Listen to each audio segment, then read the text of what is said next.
লাখ লাখ মানুষ স্নান করার পরেও 1 ইঞ্চি পানি কমে না ঠাকুরগাঁওয়ের এক শিব মন্দিরের কূপে। পাপ মোচনের উদ্দেশ্যে ঠাকুরগাঁওয়ের এই কূপে স্নান করেন অনেকেই। এই কূপের পানিকে গঙ্গার মতোই পবিত্র মনে করেন হিন্দু ধর্মাবলম্বীরা। সন্তান লাভ সহ নানা মনোবাসনা নিয়ে এই কূপে স্নান করেন তারা। পূজা দেন শিব মন্দিরে। শুদ্ধিকরণের জন্য শরীরে ছিটিয়ে দেয়া হয় এই কূপের পানি।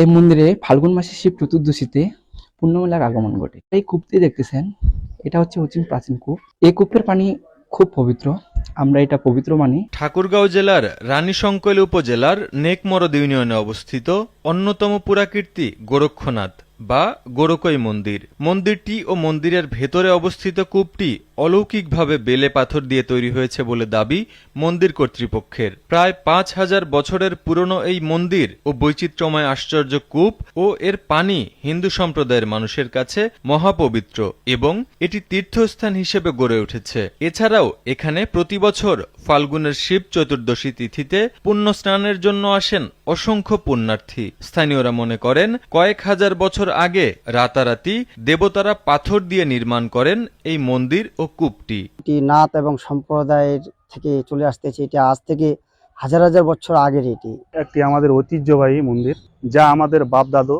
তার দাদার দাদাও তার সঠিকভাবে বলতে পারে না যে কবে নির্মিত হয়েছে। কথিত আছে গুপ্ত যুগ থেকে সেন যুগের মধ্যেই এই কূপ ও মন্দিরটি নির্মিত হয়। নাথ সহজিয়ার মতে গুরু গোরক্ষনাথের নামানুসারে কূপের এবং স্থানের নামকরণ করা হয় গোরকই। আর এই গোরকই ফড়িকি স্নান বা বারুণীর মেলা হিসেবে সমাদৃত। তাই প্রতি বছর ফাল্গুনের শিব চতুর্দশী তিথিতে 5 দিনব্যাপী আয়োজন করা হয় গোরক্ষনাথ বারুণী মেলার। এই কূপে স্নান করতে ও শিব চতুর্দশী তিথিতে পূজা উপলক্ষে মেলায় সমাগম ঘটে বিভিন্ন জেলার নানা বয়সী লাখ লাখ নারী পুরুষের। আমাদের গোরক্ষনাথ শিব মন্দিরের একটা আমাদের কূপ আছে।